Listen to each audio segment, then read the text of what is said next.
Всем хай, с вами Циничный Комяк и мой видеожурнал «Уебануться». Видеожурнал «Уебануться» — это обзор происходящего в Республике Приколов, слова главных действующих лиц и здоровая нотка скептицизма. И я начинаю.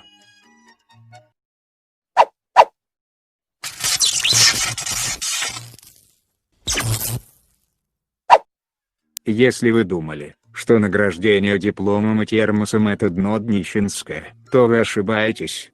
Активисты волонтерского центра «Единой России» в Уктале поздравили работников красной зоны Центральной районной больницы с новогодними праздниками и вручили сладкие наборы.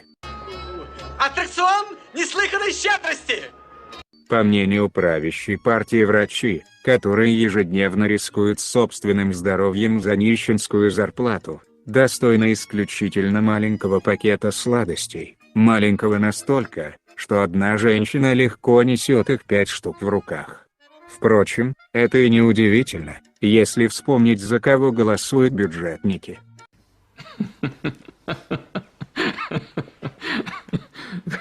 Вы меня рассмешили.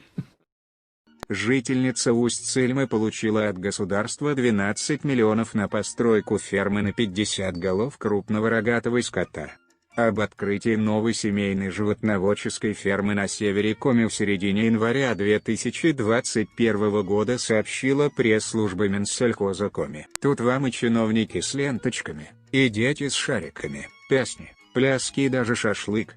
Не в каждой деревне на юбилее есть шашлык, а тут просто коровник построили, и, как и полагается в случае с грантами от государства, не обошлось и без пафосного открытия, ведь коровник в деревне — это теперь праздник. Это печалька.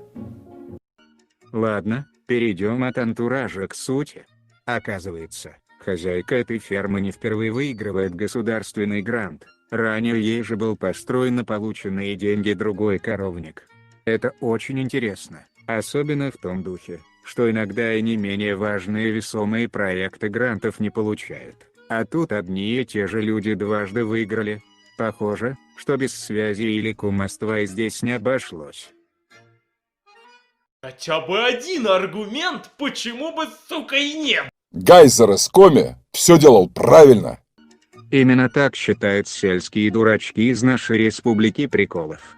Однако, после выигрыша суда по взысканию дивидендов птицефабрики Зеленецкой СООО «Метлизинг», Комитет имущественных и земельных отношений Коми подал идентичный иск по взысканию тех же дивидендов второй раз, на этот раз с фигурантов дела Гайзера. Судом и следствием доказано, что птицефабрикой незаконно завладела компания «Метлизинг», которую контролировал предприниматель Александр Зарубин. Дело Зеленецкое — эпизод, связанный с незаконным выводом из госсобственности птицефабрики. Стоимость акций была оценена в 2,4 миллиарда рублей.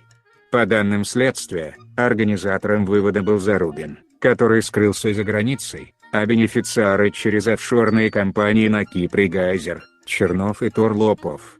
Ряд фигурантов уголовного дела не только завладели птицефабрикой, но еще и незаконно получили от ее деятельности 1,45 миллиарда рублей дивидендов.